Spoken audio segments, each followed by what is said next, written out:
Hi, everyone. We are live and we are going to answer your questions today. And I have a lot of questions from all of you, which I'm going to go through here.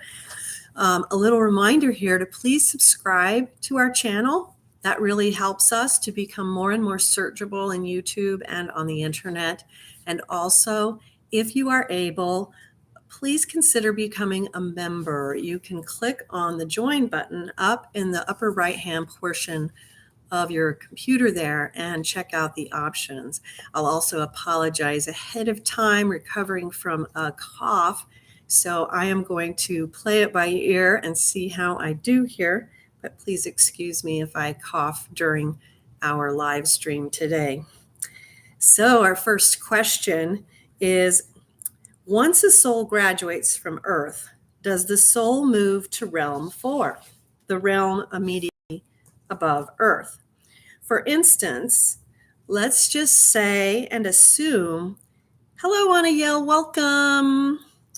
Let's just say and assume that my soul was already living on realm 6, which is a middle realm, and I came to Earth and passed the test. Do I graduate level 7?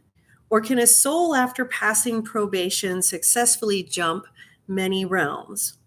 In your Q&A, you've said we go to where we are compatible. Does that mean does that mean one can become compatible to much higher realm numbers and jump realms?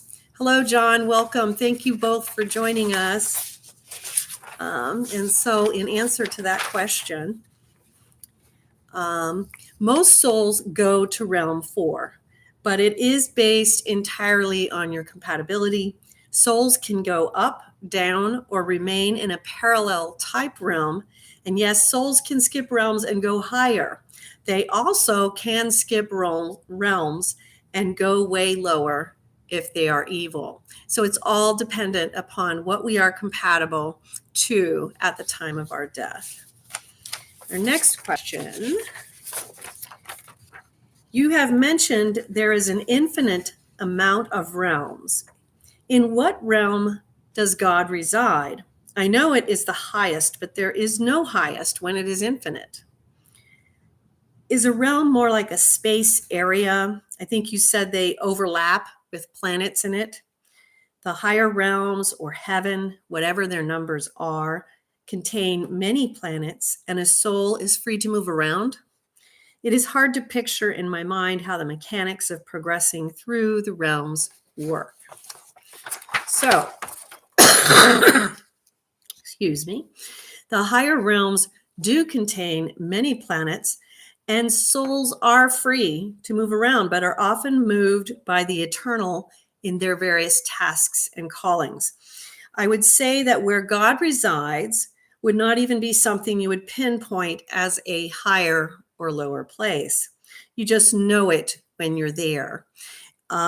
Because we have to remember too that God resides in all realms. So there is that presence of God wherever you may travel in the mystical spheres. But when you do go to a realm where he actually resides, you will know that. It is something that is intrinsically translated to you through the eternal. It is the Holy of Holies, so to speak. So not everything can be understood locationally. And this is definitely one of them. And so we can get caught up too much in trying to figure out, well, where's this? Where's that? These are all different expressions of vibration. And so where these places reside has to do with frequency and vibration. It's not going to be like a location physically as we might think of it. Our next question, another great one. In your out-of-body travels, have you seen or been told why it is so difficult to know God? In an interview you did with Chasing the Truth with Sean Graham, you mentioned that ancient sacred texts are like a stairway to heaven because God has revealed himself, I think is what this person meant, to humanity through revelation from the beginning of time. And every person who encountered God, the prophets, saints, mystics, etc., provided us with a window of who God is. In every sacred text, God revealed something of himself. So the more we read these texts, the more we know who God is, or is a facet of God's personality. On a few of your Q&As, why is it required of us to claim these stairway steps, learning who God is? And in order to get the reward of living with God, especially in the earthly realm with good and evil, where the truth of who God is so broken up in so many different literatures, some so hard to understand and also partly mixed with misconceptions of imperfect human beings, plus a veil of delusion, well stated. I just wonder about this. So I would like to know why it is so difficult to know God. So the answer to that is that the difficulty in knowing God is often attached to our just our own habitual behaviors and patterns and our attachment to them. In order to know God, we have to let all of our own ideas of things and how things should be pass and fall away. We have to become willing to become a vessel in his hands. This is an arduous process because we are all very attached to our worldly existences, views, desires, wishes, perceptions. It's not actually hard to know God because we find him in all that is of love. But what is difficult is for souls to really learn to know the difference. What is a movement of love? And what is a movement of its opposite or something else? Because as humans, we perceive love to be many false things. We cannot grasp the great good that God's love is in its simplicity. That's what the purification process does for us.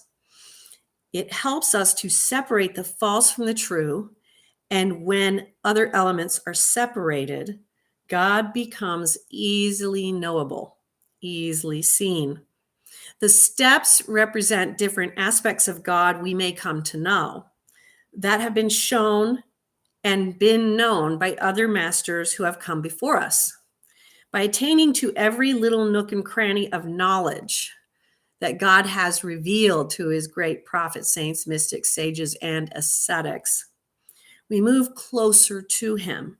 Just as friends get to know each other in some way by knowing one another's friends, we find out a little bit more about God by getting to know those who have been close to him. And hello, Elmar, welcome. It's great to see you.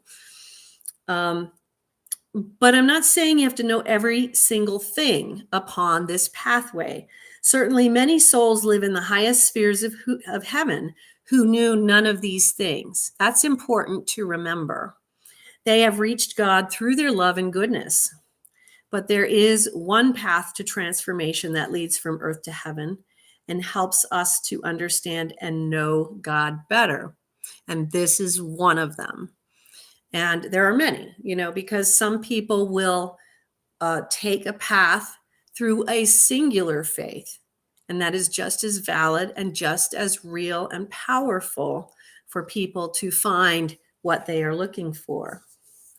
So the next question is, I feel like I do astral travel, but I have trouble becoming lucid. For instance, I'll have very vivid dreams of being on other planets or ethereal realms, and I know I'm not on Earth, but it doesn't occur to me that I'm dreaming. I have had a couple of dreams where I tried to astral project in the dream state, but still didn't know I was dreaming. I could feel the vibratory state and tried to astral project in the dream and would start to float up and then awaken. I will often wake up in the vibratory state. Before I knew what it was, it actually scared me. It's so strong, which is very common. Now, when I try to go back into astral projection from that state, I just fall asleep.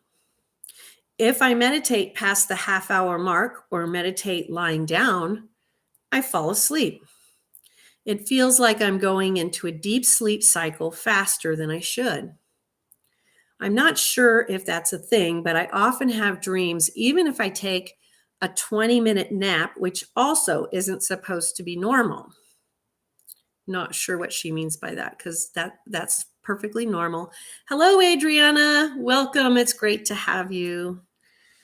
I've tried so many methods, reminders, alarms, visualizations, and affirmations, etc. over the last 7 years.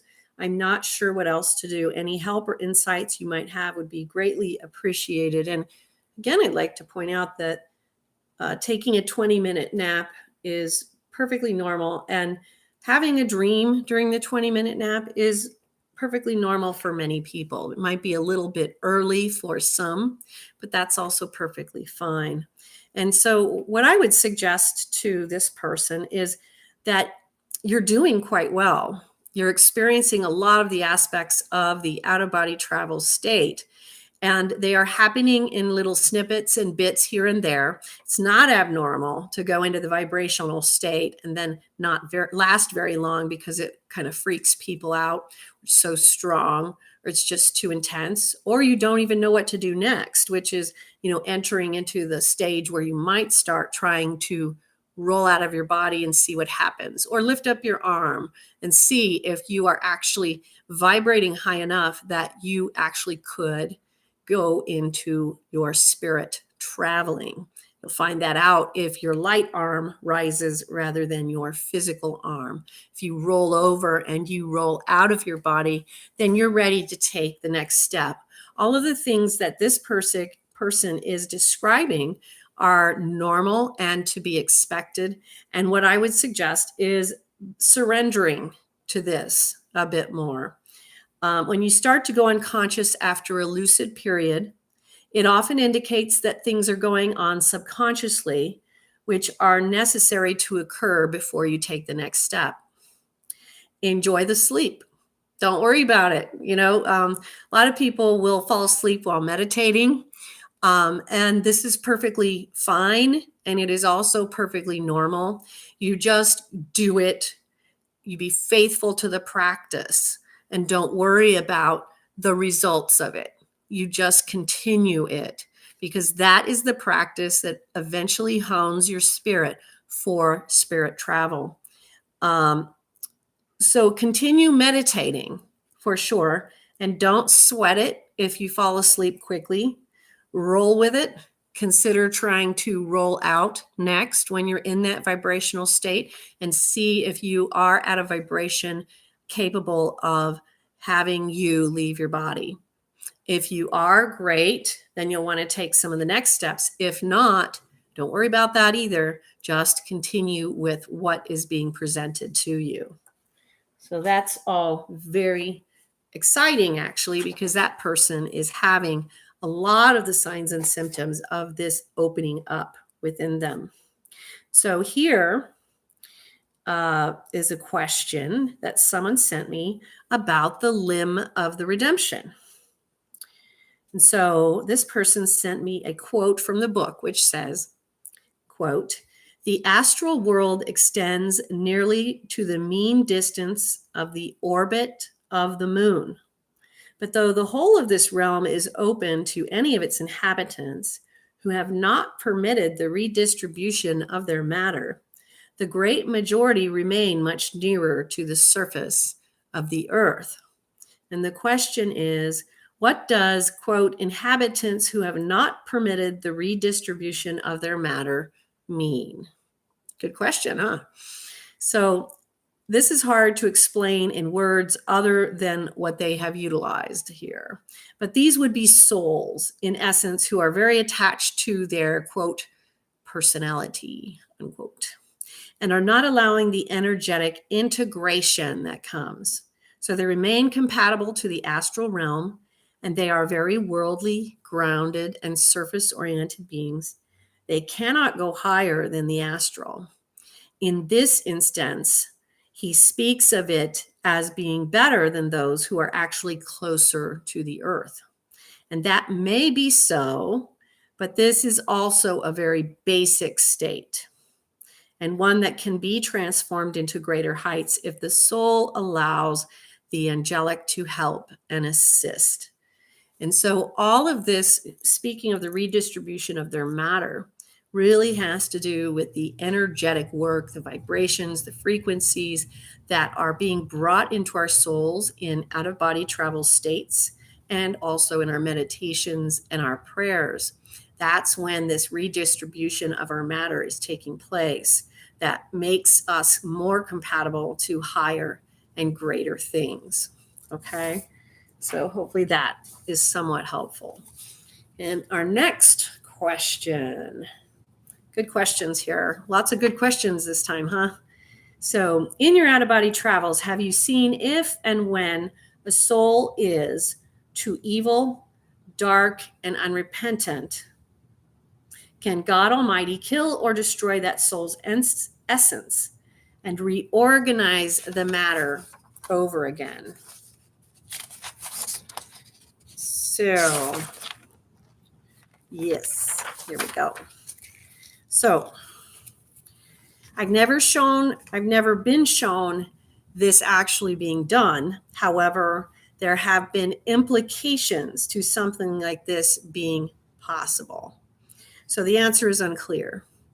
But I would call this the second death referred to in Revelations. As to how it's actually done, I'm not certain, but the way you describe it is how it has been implied it can be done. Now, we do experience this when going through an alteration, you're taking out a dark or evil spirit, and they are dismantled. That is exactly that. There is a redistribution of matter that is occurring. But because we are simply the instrument of that dismantling, I have not personally seen how that plays out beyond that, except that we see that that essence is completely obliterated and all the particles are taken down into the dark side, the abyss below. So how that happens, unclear. But there is definitely that happens when it comes to dark and evil spirits. How that happens with a person, there's been implications. And I believe this person speaks of an experience I talked about in the third section of the Mysteries of the Redemption, Medicine Woman Within a Dream, where I actually was taken to a tribunal and the second death was pronounced on a truly profoundly evil soul. And so we know that there is this second death. It was spoken about in the book of Revelations. I've seen it at the tribunal, but I was not allowed to see how that would take place. And so that kind of moves us into the next question. Pondering about who can destroy a soul in eternity, is this ultimate power a power from God? Has the devil this ultimate power? Are souls eternal? Can their essence be destroyed or reorganized? I think I read this in a book, maybe the Nag Hammadi Library, but I can't remember very well. Does God have ultimate power in heaven and in hell since he is almighty? Who can destroy a soul in hell? Is killing and destroying against God's nature, even in the unrepentant and evil soul's circumstances?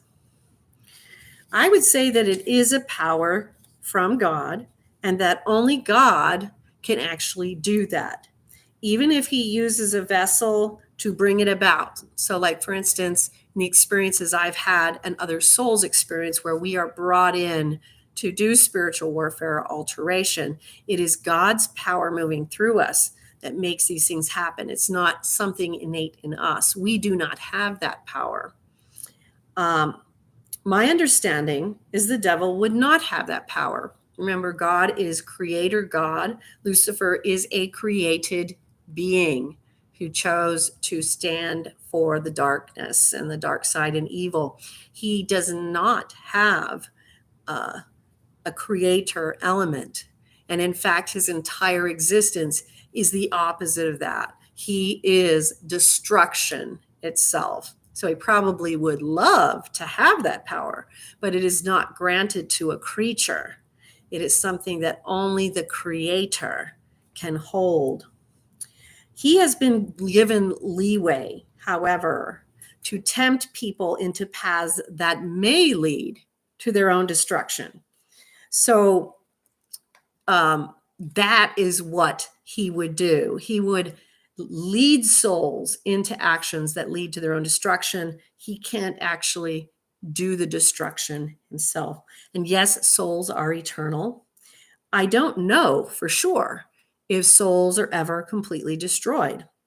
I have not seen this or been shown whether that happens in an ultimate sort of way. I've been given implications of things that can be. I have received the implication that reorganization happens. Yes, God has ultimate authority, but due to free will, God does not always choose to intervene. Yes, killing and destroying is against God's nature of the creation, the creative spirit. Destructive force and death are powers afforded the dark side. Now, in our realm, there are instances where good may be called upon to kill if something evil is being committed. So, for instance, I remember having an experience when some of the souls of soldiers from World War II who had stood up against Hitler and the killing of the Jewish people and many others came to me, and they said to me and explained to me and showed to me in energetic form, sometimes you have to stand. And so sometimes when evil has taken hold and is doing something that is putting other people's lives, freedoms, or whatever in jeopardy, then there is an impetus to stop that. And so that is different, but also very important to understand, because remember, in eternal law, it states that the moment you violate another's life, you immediately rescind the right to your own. So when a person stands up and commits some sort of evil, which is violating another life, they've already rescinded the right to their own life. And so, yes, the eternal can send someone in to take care of it, to handle it, to stop it. And so that can be the case. Let's see here. So destroying and blah, blah, blah.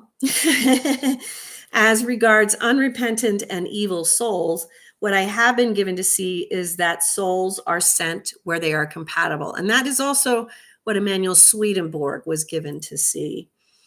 Evil and unrepentant souls are sent to lower and hell realms in concert with their condition.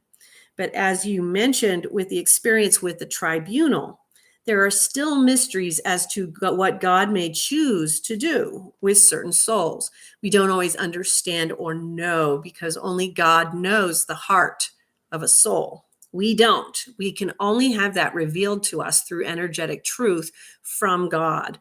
We cannot discern that completely, truly, and accurately of our own nature. We have to receive that as an energetic thrust, an energetic truth given to us by God. But even so, only God knows the deepest recesses of our souls. God is God, and he can do whatever he wills. I imagine there are other options that work within the mechanism of the eternal as well, and they might include this. However, God's overall presiding theme is allowing souls to evolve. So what I've seen the most is that souls will go to realms where they are compatible, including the lower and hell realms. And that the very moment that a soul realizes that they need to rise higher and they call out for help, the very second that happens, help is sent from above. An angelic source, an alteration person who has been trained to go in and assist a soul in coming out of a lower realm, a purgatorial realm, and even on earth, because we are a purgatorial realm. So we receive assistance the moment we ask for it, even if it's not what we want or it's not the answer we want or hope for. We do receive that assistance. Just realize that sometimes the answer is no, sometimes it's maybe, sometimes it's not now, and maybe it's maybe later, and sometimes it's yes, that's appropriate for you right now. But there are answers that we don't necessarily wish or choose to receive, but we have to be receptive to receiving what that answer is. We have a question here from Delsha777. Welcome. Thank you for joining us in our live chat. Let me see what she has to say here. How does out-of-body experience compare with the Bible prohibition of seeking familiar spirits or communicating with the dead? What very good question, Delsha. Thank you for that. So the Bible prohibition, seeking familiar spirits, is actually when someone is utilizing a spirit, oftentimes a lost soul or a wandering spirit or a dark soul or even evil spirits, to utilize them to do evil or just your own will, which can be evil, just because we are trying to alter energy against the will of God. A familiar spirit is utilized by someone who is dabbling in spiritual practices. Out of body travel, you don't utilize spirits in that way at all. What you do is you become receptive to the angelic direction that is being directed in your manner. And so what happens is you will receive correction. You will receive assistance. You will receive sometimes direction and warnings about the direction that your soul is going. You will be taught in the ways of virtue. Someone who utilizes a familiar spirit is actually practicing what is called witchcraft, because that's what witchcraft does. They utilize familiar spirits, and they utilize these lesser entities to do things or push their own will on events. And that is a very different thing. When we open up to out of body travel as it is intended to be, we are opening ourselves to divine instruction. And it's not going to be something where we are utilizing anything for our earthly, worldly benefit. What will happen is we will be corrected and purified and made aware of our flaws, our failings, our faults, and the things that we need to alter, change, and overcome in this life to actually progress spiritually in this life and utilize it for its highest potential. Thank you, Adriana. Very well. Thank you. Amen to help. Thank you. Are very welcome. And so another part of Delsha's question is, how is it comparing to communication with the dead? Okay, so the difference is you're very welcome. Delsha777 says, thanks for the clarification. You are very welcome for that. Now, communication with the dead is also different in that what the Bible speaks of is similar to this seeking of familiar spirits, which is conjuring up the dead, and again, utilizing that conjuring them up for some personal motivation. So, like you look in the Bible and you hear about Saul, where he conjured up the dead with the prophet, and the prophet was very angry with him for doing this because it is against the law of God. He did it because he wanted to know things that would help him on a personal, very selfish level. So he was literally violating eternal law by calling up the dead. Now, In Catholic tradition, there is a long-standing history that goes back 2,000 some years now, more than 2,000 because we're in the 21st century here.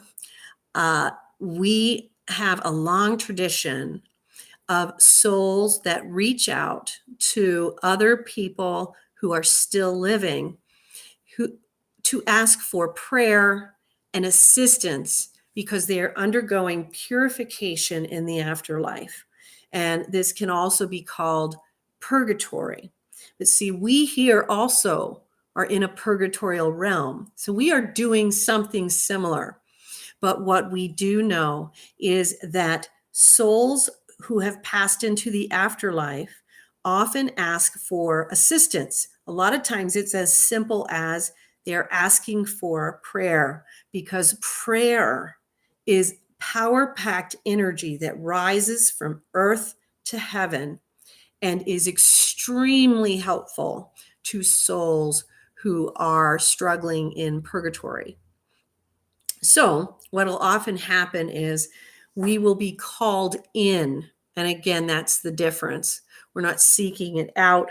We will be called upon. There are people who have this sensitivity where they are aware of spirits in the room, they are aware of ghosts that are around other people. If they are utilizing this gift in a positive, creative way, the way that this gift was intended to be utilized, they will be understanding and passing along the messages that are healing, unifying, constructive, and helpful to those that that soul might have left behind. Sometimes they want to tell somebody something about how much they love them. Sometimes they want to say they're sorry, because once we cross over, a lot of times things can be revealed to us about our errors and our mistakes.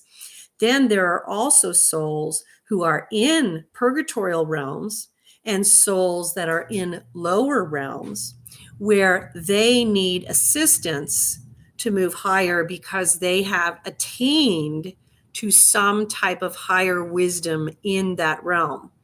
And so what happens is souls can be called in to go assist them, to help them to understand what it is they have to do, where they have to go in that realm to move to the next level. It can be that simple. So we are called in to assist them, not to just yabber with them and talk with them because we have nothing better to do.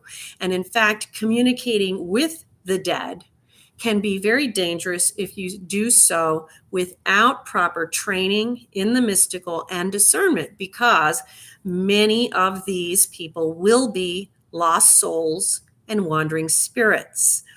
And I talk a lot in my books about how you assist lost souls and wandering spirits because they are lost.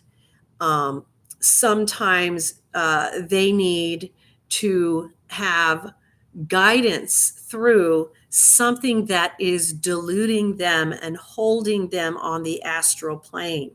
Why? Because what happens when a soul becomes lost after life is if their vibration does not rise enough so that they are actually able to see their own guardian angels and see the light, then they will not be able to go there. And so they wander around containing their illusions, delusions, the things that they held to be true that are actually holding their vibration down like stiff, you know?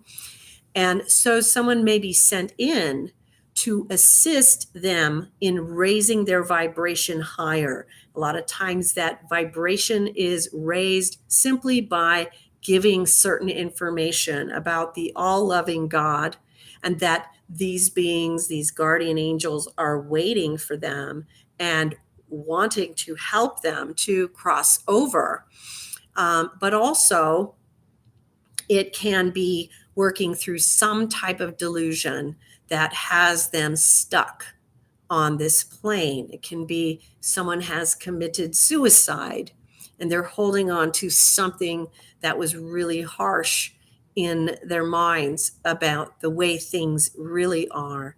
What is the true nature of love? It can be someone who had something horrible happen to them, something very fast and unexpected, like a car accident, or someone who was murdered, can go through being very confused because it happened so fast, because they don't understand where they are. They're hanging on to a lot of the energies of the hatred, the evil, the darkness that may have occurred at the moment of their death.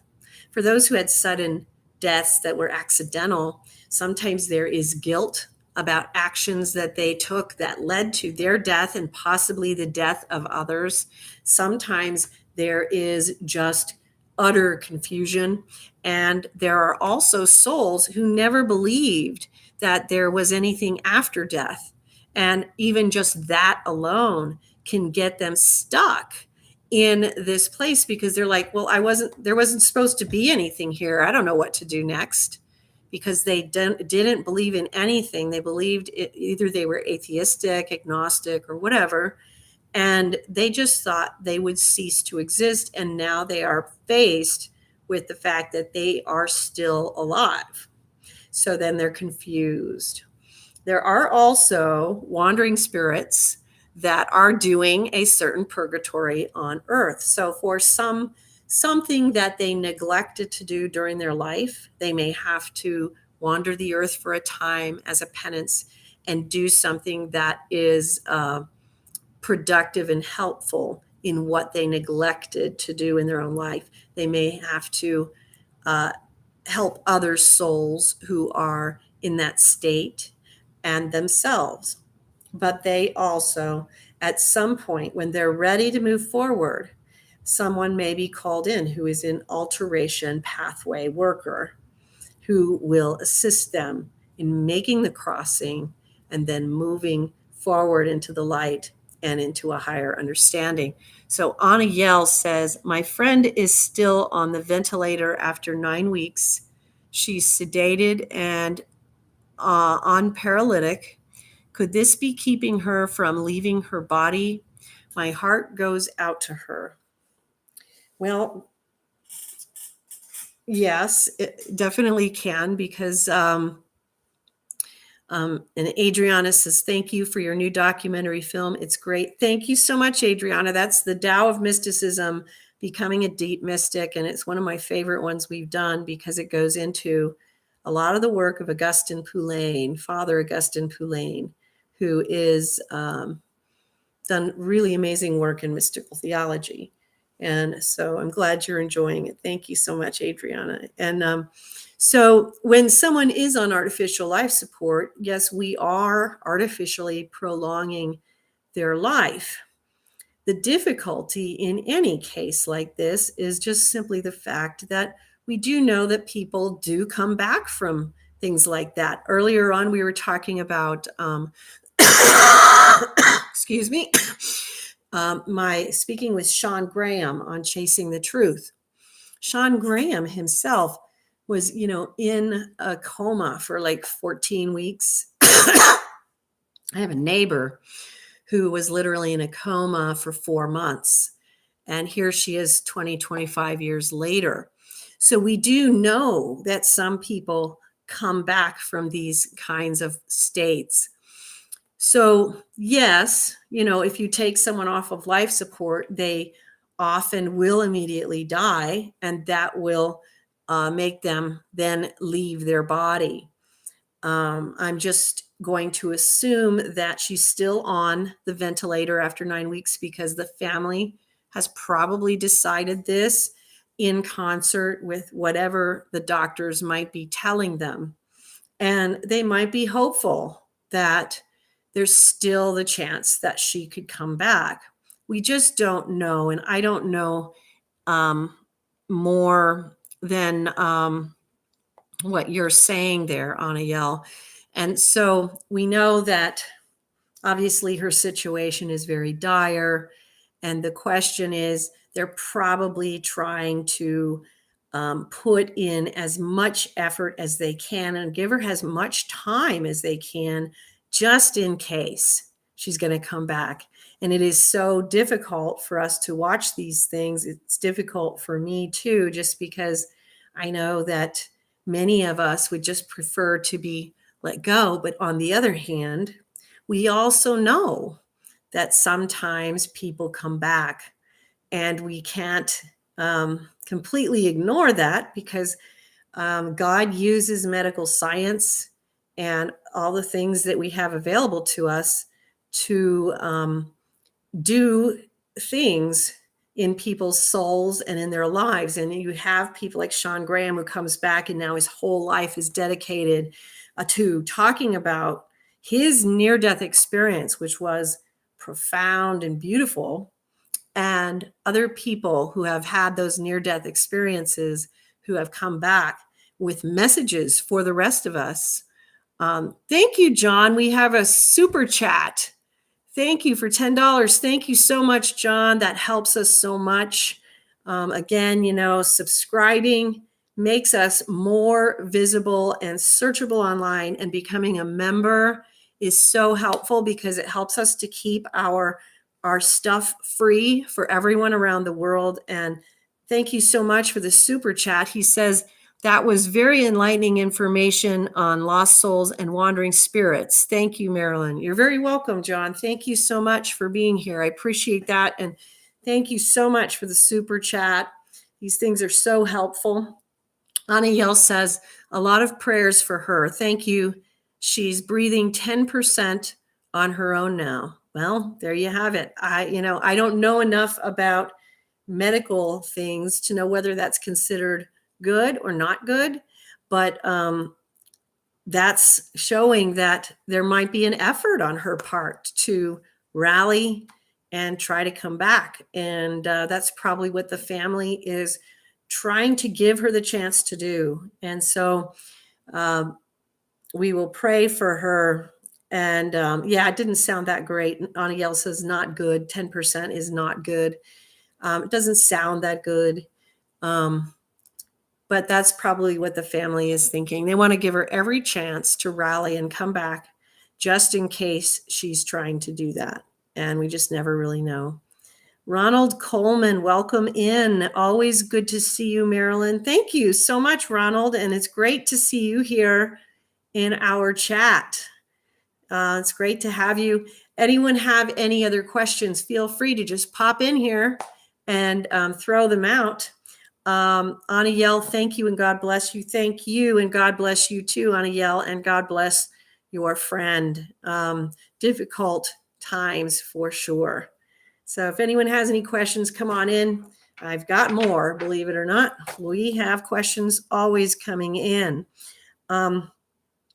What can we expect to experience during the process of leaving our bodies? This is a good question, even in relation to another question we talked about earlier, which is, this other person talking about having the vibrational state, being kind of stuck in the vibrational state, and lucid, elements of lucid dreaming, but they get cut off. That's one of the things you definitely can expect. These processes happen in stages. They don't happen usually. There are some people where it does, but for the most part, for most of us, these things happen in stages. We see signs of awakening in our daily waking life. We see things like, we start seeing colors, usually purple and green when we close our eyes. That actually is one of the signs that something is beginning to happen. People become more aware of spiritual presences around them. They become more aware of energy. They feel the presence of sometimes even their guardian angels or spiritual teachers, and they can't necessarily identify it, but they start feeling this stuff. So they have these little glimpses that happen. And then in the out-of-body travel experience itself, you go into this vibrational state. And this vibrational state occurs because our spirit, we are becoming conscious of our spirit rather than our physical body. and the spirit vibrates at a much higher speed than our physical body. So the vibrational state is very key in being prepared for leaving your body. You will also experience these huge, loud, imagine being like right in front of one of those rotors of a jet engine, one of those big airliners on the tarmac, and it's just really loud jet engine type noises. Again, that's the higher vibration of the astral plane. Not that much higher, because the astral plane is just the fourth realm. It's just the gateway, the beginning. And then you're going to also very often have the descent of unconditional love.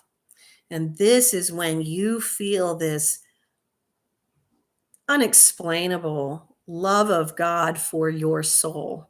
And you feel it so profoundly, it's life changing. Another element that will occur is the descent of universal mind. All of a sudden, you have all of these things that make sense. The mysteries of God suddenly make sense. The things that seemed contradictory before are no longer contradictory, because it is descended into you by vibration and frequency, and you're like within the mind of God, and all of these mysteries are revealed. And that's the point where you can will yourself out of your body. That's the point where you can roll out of the body. Those are the most typical ways to begin right there.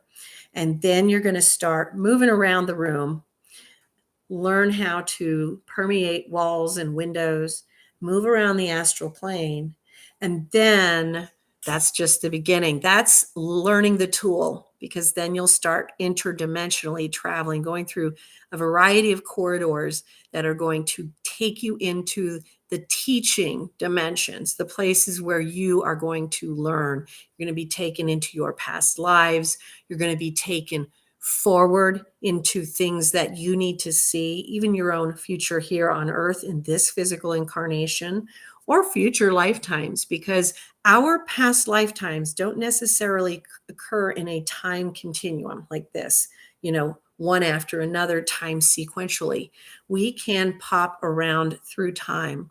So our past lifetimes can also occur in the future.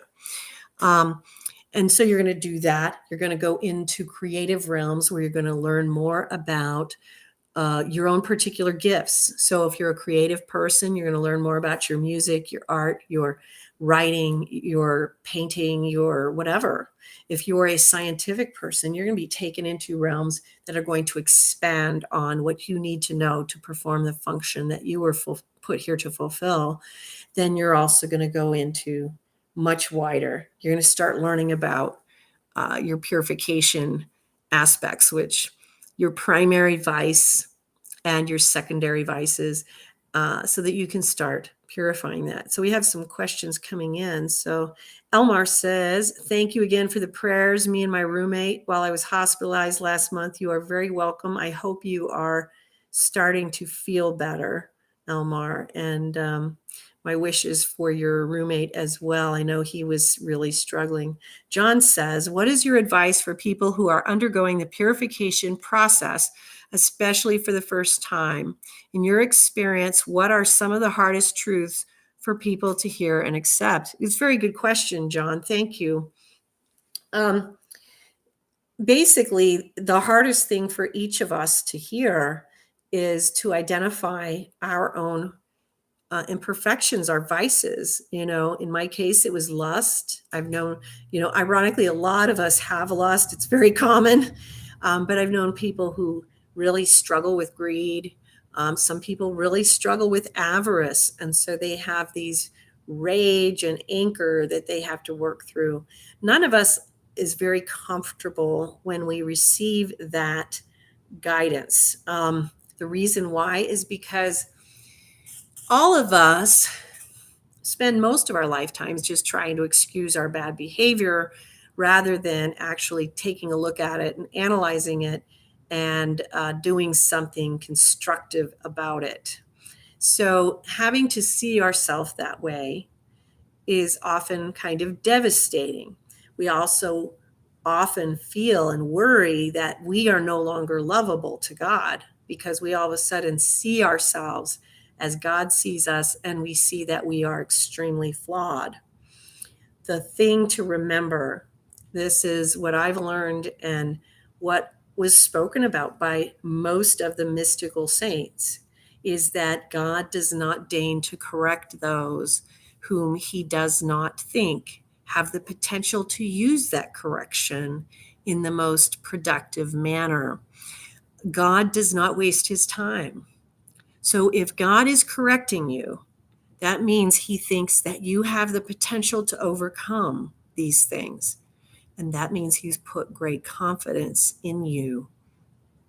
Elmar says, I'm doing much better now, and my ego is my enemy. And welcome to that club, Elmar. All of our egos are our enemy. Adriana has a question. Where do we all originate? From the higher heavens with God? Why do we come to Earth to learn duality? That's a very good question, and I'm going to try to tackle it with as best as I can. I don't know that I can actually answer where we originate, except to say that we come from the mind of God, and that God has set this up in this manner where souls are created at a certain level. And oftentimes we actually are created and begin in a very elementary type of spiritual form. That doesn't, I'm not saying we were all animals, we were rocks, we were things like that. There are different types of energy that inhabit all of these things. What I'm saying is that we usually began somewhere much worse off than where we are now, because none of you would be interested in this if you are not already in a path towards advancement and the desire to unify with God. So the very fact that you're doing that indicates that you're at a different level now. But one of the things we often learn is some of our past lives are not very nice. It's hard for us to see the kinds of things we may have done in the past. And this is partly because as souls, we begin at the beginning, and we slowly learn how to discern between good and evil. We slowly learn that what we are here to do is to go from being extremely selfish, self-minded beings to being selfless beings that our love flows to all existence. That takes time. It takes trial and error. And that is what we often see in our past lives, is that we were in darker places. We were in places we would be very surprised by. And some of our past existences or time between realms was probably in some of the lower realms and possibly some of the hell realms. In my experiences, I have been surprised to see, because I personally identify as Catholic, I've been surprised to see that there is a movement with souls in the lower spheres, in the hell realms, that there is movement, that people do not, and souls do not remain stagnant in one place unless they choose it. If they choose it, and unfortunately many souls do choose it, what happens is they do enter into a hell realm and it seems like an eternity that they will be there. Some may choose it to stay there. But when a soul reaches out to alter, to go higher, when they have reached the next thrust, help will arrive and will come swiftly to help them to do that. And so in terms of our origination, it's probably different for all of us. Some of us also have, lifetimes and memories of other planetary existences. And so, we have originations in other worlds as well, so in terms of, trying to identify our ultimate original place of birth, that's still a mystery to me. But we came from a breath of God. We came because He created us to be. Most of us have gone through a lot of purification to get to the place that we're at this moment in time. But some of these things, Adriana, they do remain mysteries because we can only speak to that which we've seen. I learned that early on, not to speak to things that I have not yet seen, because God's wisdom, His universe, His worlds, His creation is always bigger, greater, vaster than I can possibly even comprehend. And so we learn to speak only to that which we've seen, because there's always more to be revealed. God's reality, God's creation, God's existence is way beyond the ability of a single human mind to fully comprehend. It's just that big, So Adriana says, oh, wow. Yes. Oh, wow is correct. I remember in my near-death experience in 2003, when I was given this beautiful experience to travel the heavens with Christ, and He showed me many, many, many worlds. I'll never be able to put in words what I was shown. Reminds me a little bit of Sean Graham's experience, but his was very unique, and so it was different as well. But that experience, it was so beyond my comprehension. There's no way I would ever be able to put it in words, what I was shown, what I was allowed to travel through, infinite worlds of God. And so Adriana says, I wonder, ponder, and contemplate. Well, all of those are excellent things to put your mind to, because those are the things that will continue your opening to having these things revealed to you. So continue in that manner. You're doing great. Can't stop wondering. Adriana says, well, good. Yeah, me neither. I'm right there with you, girl.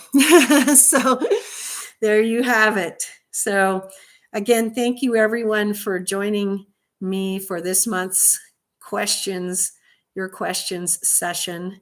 I do have another live stream coming up after this. And so please come back and join us for that. And I'd like to remind everyone to please subscribe to our channel. It doesn't cost you anything. You just have to subscribe. It makes us more searchable, makes us easier to find for so many people. And consider becoming a member. You can click the join button in the right-hand corner of the YouTube page. Those things really help us to keep our resources free for everyone in the world. And if you really ponder and contemplate that, we hear from people in some of the remotest regions of the world who just simply would not have access if it were not free. And it's so important, and it has been shown to me how important it is that no soul is left behind because of financial hardship. And so becoming a member really helps us to keep those resources free for all those very important people to God. And so I thank all of you who are already members. Thank you so much for doing that. And I encourage everyone to consider being a member. But whether or not you can become a member, please subscribe to the channel. I really would appreciate that. And I want to say, Adriana says, thank you. And you are very welcome, Adriana. Mary Barber says, thanks. You are very welcome. Anna Yell, you are very welcome. Mary Barber is in Australia. That's awesome. Great to hear from you in Australia. Elmar says, thank you. You are welcome. You're welcome, John. And Mary Barber says, girl, I know you're in Australia. I am in the United States in Arizona. So I love hearing from people around the world and knowing that, other people from different places in the world are being touched by what we're doing. So that's fantastic, Mary. So glad to have you with us. And all of those who were here, Ronald Coleman was here. We had those great questions from Delsha 777. Thank you for joining us. And everyone else who joined us, thank you so much. And we'll see you in a few minutes.